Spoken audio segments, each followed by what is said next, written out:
Salut à tous, aujourd'hui je vous propose une vidéo où je vais faire le bilan de notre expérience au Canada parce que ça y est, ça fait 6 mois qu'on est arrivé à Montréal, donc on est arrivé le 6 avril et là vous voyez on est en octobre, on a commencé à ressortir les pulls, l'automne est arrivé, peut-être même bientôt l'hiver et du coup je me suis dit que c'était l'occasion de vraiment se poser et faire un point sur ce qu'on a vécu pendant ces 6 derniers mois.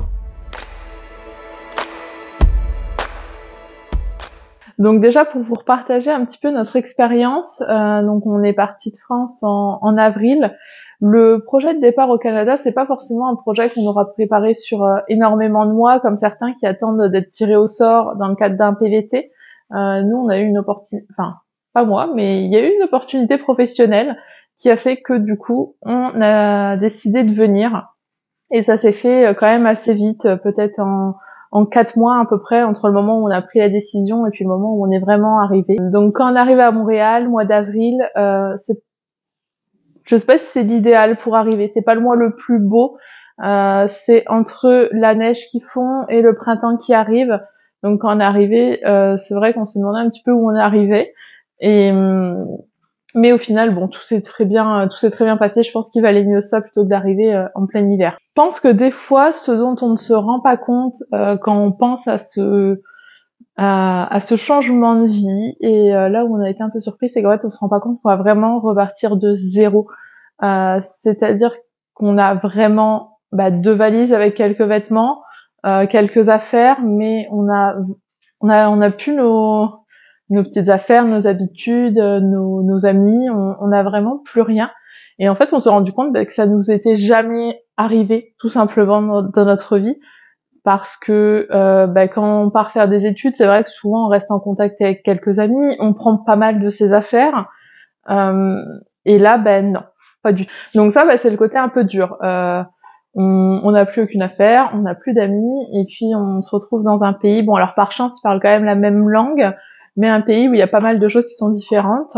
Du coup, faut aussi bien penser que ce changement, il va impliquer pas mal de frais, et donc là je vous conseillerais quand même de bien budgétiser vos dépenses, que ce soit pour l'achat des meubles, même si c'est pas évident, pour le premier loyer, enfin les premiers loyers, le fait que vous travaillerez peut-être pas forcément directement en arrivant. Enfin, je pense qu'il faut quand même une enveloppe à disposition. Après, celui qui veut partir sans rien, rien n'est impossible. Et je vous dis pas de vous arrêter dans votre projet parce que vous n'avez pas un petit peu d'argent de côté. Mais je pense qu'il faut quand même avoir un peu de souplesse pour pas se retrouver embêté. Après, tout dépend aussi si vous allez partir sur du meublé, sur du semi-meublé, sur du vide, quand vous allez louer votre logement. Mais il faut quand même avoir en tête que vous allez avoir beaucoup de dépenses au départ. Honnêtement, j'ai pas fait les comptes précis, à savoir combien on avait dépensé pour l'achat des meubles et tous les frais qui sont allés avec. Je pense que ça nous aurait fait un peu trop mal au cœur. Mais voilà, pensez bien à prévoir quand même un petit peu d'argent. Alors moi, quand je suis arrivée du coup en avril, j'avais pas de travail. Donc ça a été un point un petit peu long aussi quand on change de pays. Alors je pense, on peut dire qu'en avril, j'ai pas vraiment cherché parce que j'avais pas mal de démarches à faire par ailleurs, etc. Je m'y suis vraiment mis en mai, juin, juillet. Et pour vous donner une idée, j'ai commencé à travailler le 20 juillet. Donc des fois, ça peut être un peu long parce qu'on a des profils vraiment français, sans expérience canadienne.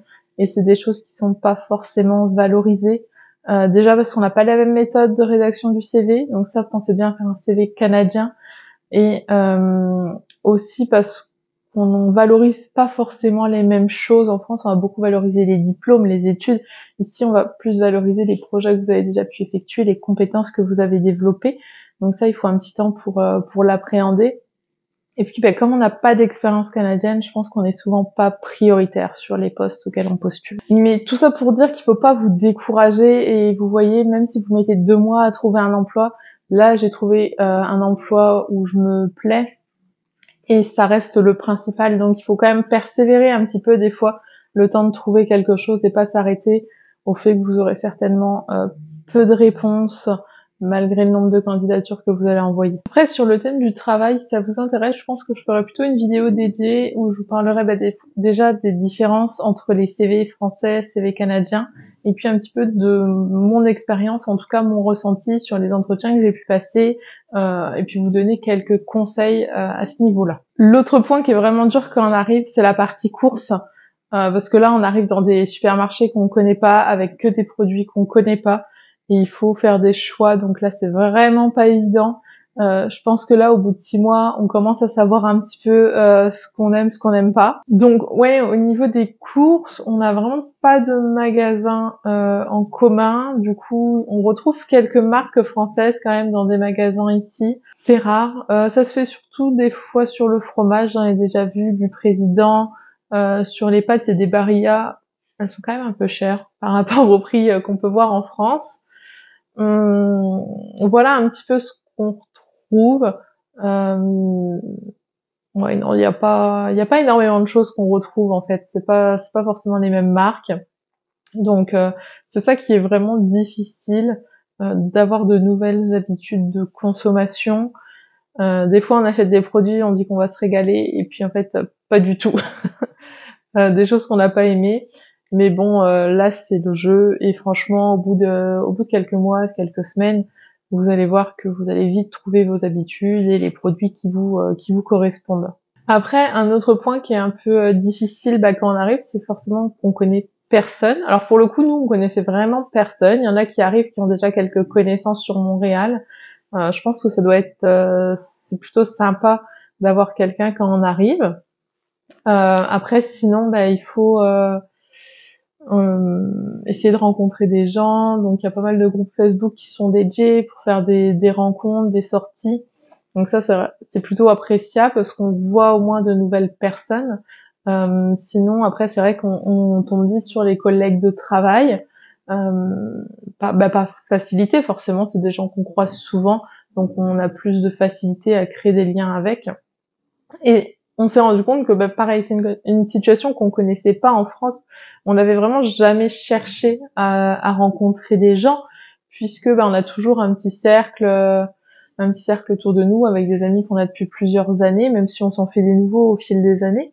C'est pas quelque chose de naturel que d'aller chercher des nouveaux amis, mais je pense qu'il faut essayer de se forcer un peu, se forcer à faire des nouvelles connaissances parce que sinon l'expérience canadienne va être un peu plus restreinte. Connaître d'autres personnes, ça permet aussi d'avoir d'autres possibilités de sortie, d'autres lieux à visiter. Et là-dessus, il faut vraiment pas hésiter si vous avez cette opportunité. Et puis 6 mois, je pense que c'est le temps que ça nous aura pris aussi pour être vraiment bien installés dans l'appartement. C'est-à-dire pour avoir tous les meubles dont on a besoin, toutes les fournitures. C'est aussi le temps que ça nous aura pris quasiment pour acheter une voiture et vraiment retrouver un certain confort de vie avec tout ce dont on avait besoin. Parce que forcément, au début, on n'achète pas tout et puis après, on traîne un peu. Et puis, il faut aussi trouver des choses qui nous plaisent, qui peut être un peu long. Donc ce temps, ça va vraiment être un temps de mise en place où on a eu l'opportunité de se meubler, de rencontrer des gens, de trouver un travail. Et maintenant, on va vraiment avoir toutes les cartes en main pour commencer la vraie aventure canadienne. Donc voilà, le but de cette vidéo, c'était vraiment de vous partager mon ressenti par rapport à cette expérience au bout de 6 mois. Que ça puisse vous aider à vous positionner si vous n'êtes pas encore parti, savoir qu'il y aura quand même des difficultés.